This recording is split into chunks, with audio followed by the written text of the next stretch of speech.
اگر بہترین آدمی کو ملک کا لیڈر نہ بنایا جائے تو فرق قوم کو پڑتا ہے، اس بہترین آدمی کو نہیں۔ آپ اپنے آپ کو پھر بہترین آدمی کہہ رہے ہیں، ایک بار پھر اعتراض کیا گیا۔ کیا اس ہال میں کوئی ایسا ہے جو خود کو میرے آدمی کے ساتھ ایکویٹ کرے؟ ہو سکتا ہے ہو، پھر میں اس سے ملنا چاہوں گا۔ ہال میں ہنسی کی آوازیں ابھری۔ ہیڈ بوائے بننے کے بعد سالار سکندر جو تبدیلیاں لائے گا، اس کے بارے میں بتائیں۔ تبدیلی بتائی نہیں جاتی، دکھائی جاتی ہے، اور یہ کام میں ہیڈ بوائے بننے سے پہلے نہیں کر سکتا۔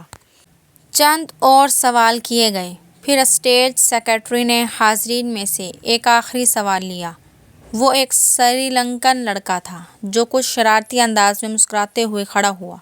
اگر آپ میرے ایک سوال کا جواب دے دیں تو میں اور میرا پورا گروپ آپ کو ووٹ دے گا۔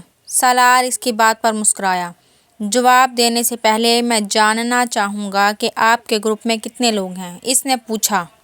6، اس لڑکے نے کہا۔ سالار نے سر ہلایا۔ اوکے، سوال کریں۔ آپ کو کچھ حساب کرتے ہوئے مجھے بتانا ہے کہ اگر ہم 2,67,895 میں 9,52,852 کو جمع کریں، پھر 3,99,999 کو تفریق کریں، پھر اس میں 9,29,292 کو جمع کریں اور اسے وہ سری لنکن لڑکا ٹھہر ٹھہر کر ایک کاغذ پر لکھا ہوا ایک سوال پوچھ رہا تھا۔ 6 کے ساتھ ضرب دیں، پھر اسے 2 کے ساتھ تقسیم کریں اور جواب میں 4,92,359 کو جمع کر دیں تو جواب کا 1/4 کیا ہو؟ وہ لڑکا اپنی بات مکمل نہیں کر سکا۔ 20,35,618.2 بڑی برق رفتار کے ساتھ سالار نے اس احمقانہ سوال کا جواب دیا۔ اس لڑکے نے کاغذ پر ایک نظر دوڑائی اور پھر کچھ بے یقینی سے سر ہلاتے ہوئے تالیاں بجانے لگا۔ فیضان اکبر کو اس وقت اپنا آپ ایک ایکٹر سے زیادہ نہیں لگا۔ پورا ہال اس لڑکے کے ساتھ تالیاں بجانے میں مصروف تھا۔ فیضان اکبر کو وہ پورا پروگرام ایک مذاق محسوس ہونے لگا۔ 1 گھنٹے کے بعد جب وہ سالار سکندر سے پہلے اس اسٹیج سے اتر رہا تھا تو وہ جانتا تھا کہ وہ مقابلے سے پہلے ہی مقابلہ ہار چکا تھا۔ 150 کے IQ لیول والے اس لڑکے سے اسے زندگی میں اس سے پہلے کبھی اتنا حسد محسوس نہیں